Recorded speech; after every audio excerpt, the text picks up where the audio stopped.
Bonjour, nous allons présenter d'une manière succincte la situation de la formation en France en 2016.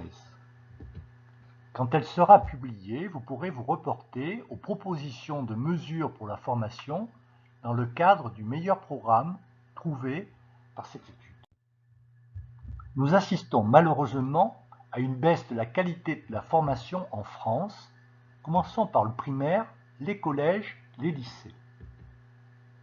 Au classement TIMSS de 2015, les élèves français de CM1 de 10 ans ont été classés derniers en mathématiques et avant-derniers en sciences dans l'Union européenne.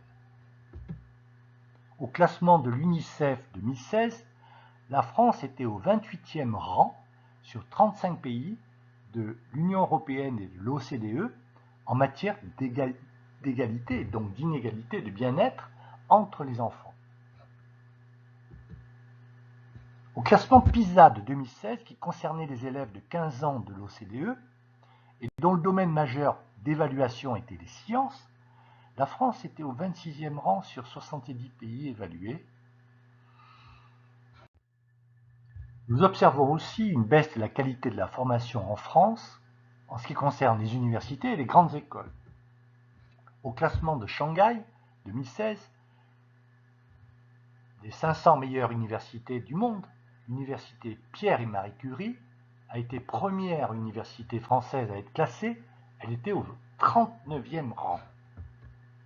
Et au classement CWUR 2016 des 1000 premières universités du monde, l'école polytechnique a été classée première grande école université française, elle était au 36e rang. Au classement universitaire du Times Higher Education des 980 meilleures universités du monde, l'université d'Oxford, Grande-Bretagne, est première et l'école normale supérieure d'Ulm a été classée première université française, elle était 66e.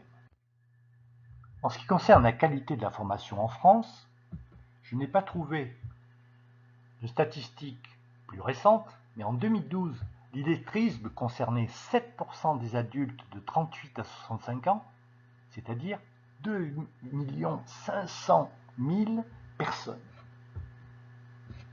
Les décrocheurs qui quittent l'école sans diplôme, en 2014, ils étaient 140 000, et après un considérable effort du gouvernement, en 2016, ils sont encore 98 000. Quelles sont les principales raisons de la baisse de la qualité de la formation en France à tous les niveaux? Certes, cette question fait débat. Nous allons essayer de résumer quelques raisons. La première, c'est certainement un manque de motivation de certains élèves pour les études.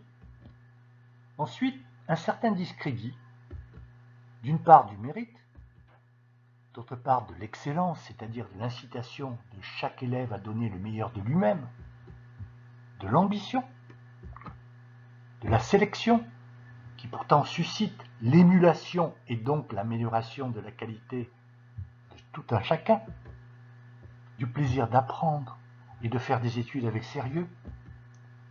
D'autre part, un certain laxisme, observé dans certaines classes, et un manque de respect des autres, en particulier des enseignants et des dirigeants pédagogiques, mais aussi un manque de discipline dans de nombreux établissements, je préférerais dire dans de nombreuses classes.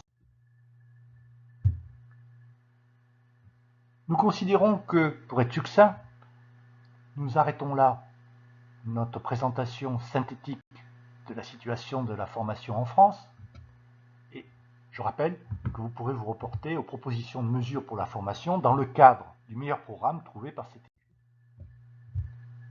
La situation de la formation est détaillée dans le tome 2 de mon livre.